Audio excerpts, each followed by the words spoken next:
and Ed Wyatt is our 2020 Senior Amateur Golfer of the Year. So congratulations. Very happy to be here. Very well deserved, and I'll let you say a few words, and then I think Ben's going to want to interview you. Okay, cool. If that's all right. Well, first of all, thanks to you guys. I mean, you guys run awesome championships, and we just get to enjoy showing up and playing. And just like at that 9-hole playoff, you know, you guys had to get to Kearney, I think, or whatever, and get set up for the mid-am, like literally starting the next day, and you're like, got a lot of work to do, and I won't let you go.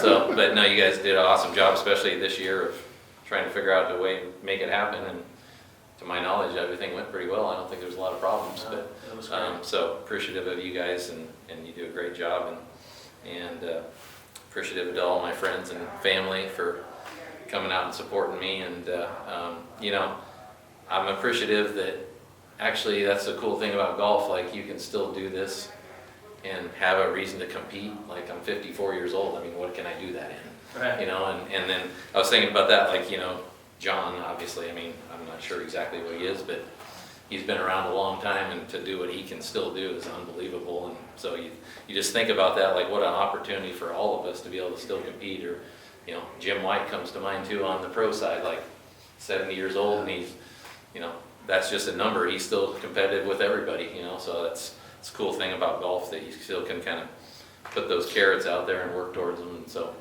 and then I got my good buddy, and fortunately my friend and coach, Mike Schuhart, who's helped me immensely, and I'm sure I wear him out with my texts of my videos going, hey, what do you think about this one? But no, I appreciate you, man. I've been a long friendship, but we were just talking about that probably about 1988, and so it's been a lot of fun. And my family is awesome.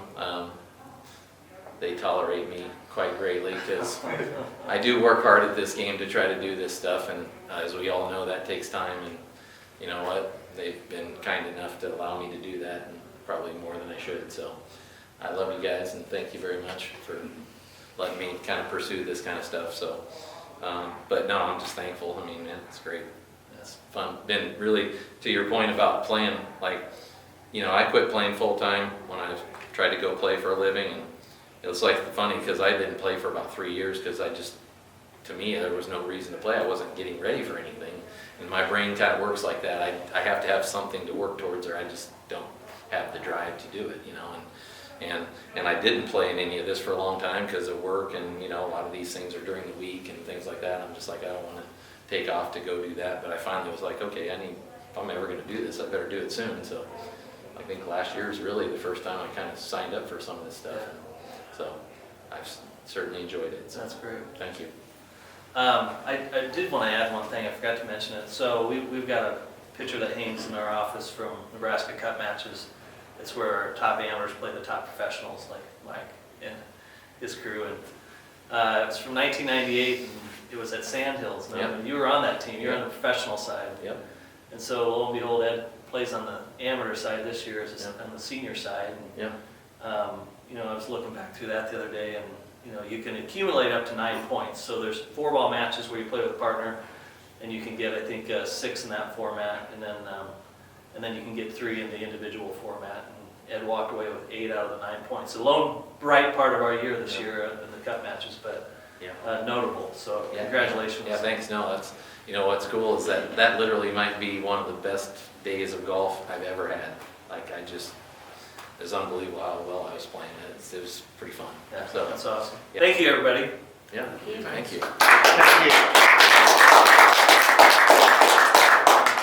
All right, Ed, so I guess, you know, like Craig talked about, seems like it all starts with last year, getting that win at the senior match play. Just in your kind of return back to competitive golf. So just talk about that a little bit, and then how that carried you over into 2020, and you know, what you were expecting coming into this year.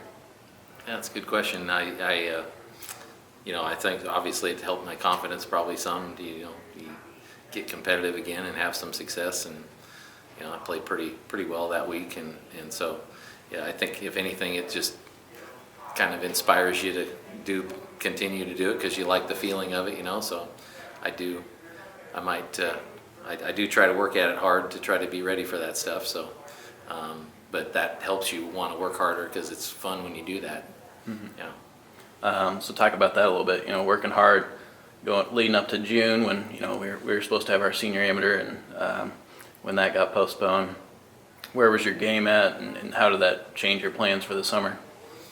Yeah, I don't know. I guess I don't think that way. I just I've kind of got to where I actually enjoy working at it, and it's as I mentioned before, like just for me, I like having something to work towards. And so as long as I have something out there, I have a reason to be out there and working on it. And so I guess, yeah, you're disappointed things aren't going, that you can't play in certain things that you would have otherwise. And then as the season went, everything got squeezed into one little part. So then you're almost, hopefully you're playing good during that period, because then it's a good thing if they all get squeezed together. But for me, it's just a kind of golf's a hard game, and you keep trying to get better, but takes a long time, so I guess that just gave me some more time to try to get ready.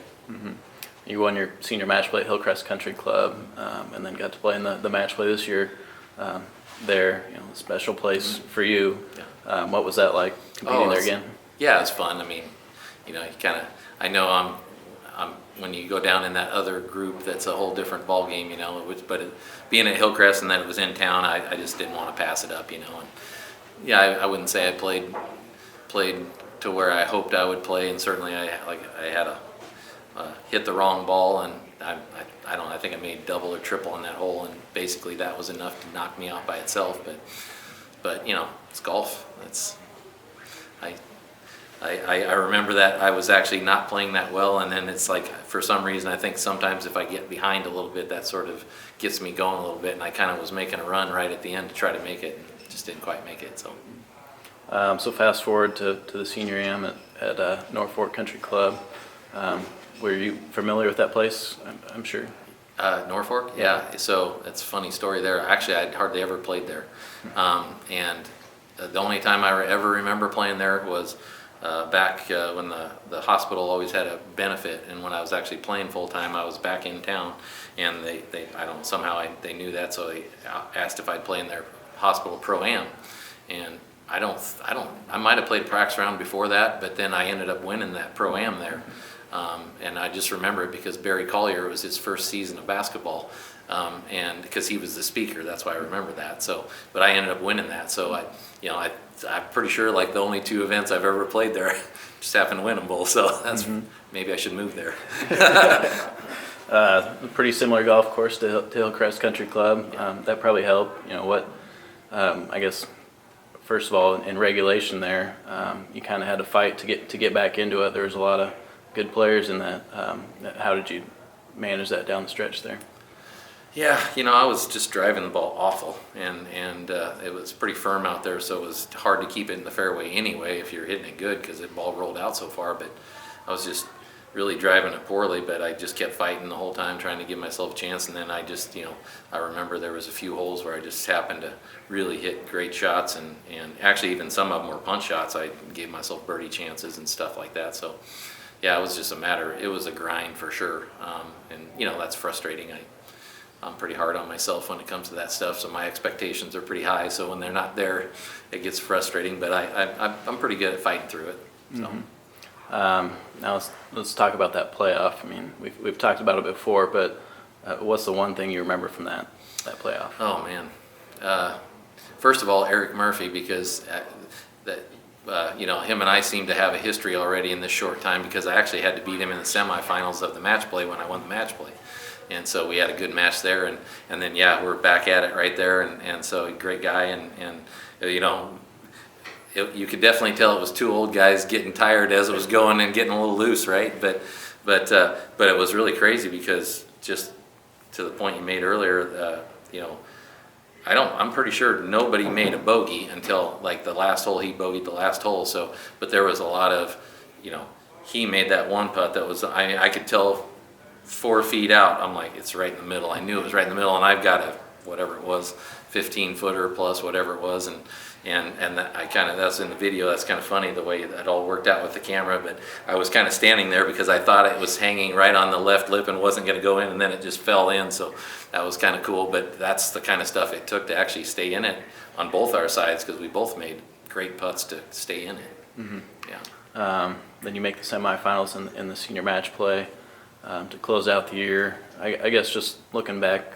on the year and this award, what does it all mean to you? Oh, it's great. It's fun. I mean, it's, you know, I rarely am proud of myself because I'm usually hard on myself and it's never good enough. But, you know, that's one cool thing about this whole thing is I'm still hard on myself and it's still never good enough. But I do actually pretty proud of this. And so I appreciate the opportunity that you guys helped present for us to have that chance. And like I said, at 54 years old, to still feel like you got something out there, it's pretty cool.